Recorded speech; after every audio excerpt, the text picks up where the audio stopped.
ब्रेकनंतर बुलेटिनमध्ये आपल्या सगळ्यांचं पुन्हा एकदा स्वागत। बातमी नागपूरमधून आहे। नागपूरमध्ये उघड्यावर झोपलेल्या 3 बेघरांचा मृत्यू झालाय। थंडीने गारठून मृत्यू झाल्याचा पोलिसांना संशय आहे।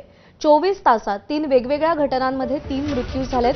पोलिसांनी आकस्मिक मृत्यूची नोंद करून तपास सुरू केलाय। अंतिम अहवालानंतरच मृत्यूचं कारण कळणार आहे। MIDC, पाचपावली आणि वाडी पोलीस हद्दीमध्ये हे 3 मृत्यू झालेले आहेत। रजत वशिष्ठ आपले प्रतिनिधी सध्या आपल्या सोबत आहेत। रजत, 3 मृत्यू थंडीने झाल्याचा अंदाज व्यक्त केला जातोय। नागपूरमध्ये सध्या थंडी किती आहे आणि जे बेघर आहेत त्यांच्यासाठी काय सोय करता येऊ शकते? काही हालचाली सुरू झाल्यात का? गेले काही दिवस सातत्याने जो तापमान आहे तो नागपुरात 8 अंश सेल्सिअसच्या जवळपास आहे। परवा नागपुरात या मोसमातील सर्वात नीचांकी म्हणजे 8 अंश सेल्सिअस तापमानाची नोंद झाली होती।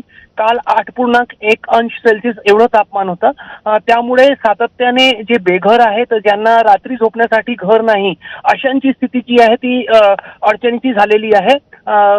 वाडी पोलीस स्टेशनच्या हद्दीमध्ये श्रीकृष्ण रुग्णालयाच्या जवळ, पाचपावलीमध्ये मेट्रो पिल्लरच्या शेजारी आणि MIDC पोलीस स्टेशनच्या हद्दीत बॉस्टन कॅफे जवळ जवळपास 60 ते 65 वयोगटातील तिन्ही पुरुष आहेत आणि तिघे जे आहेत ते बाहेर बेशुद्ध अवस्थेमध्ये आढळले होते।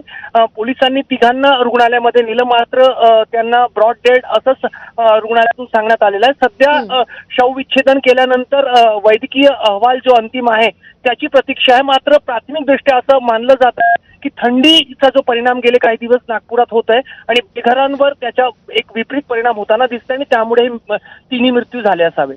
रजत, धन्यवाद दिलेल्या सगळ्या सविस्तर माहितीसाठी।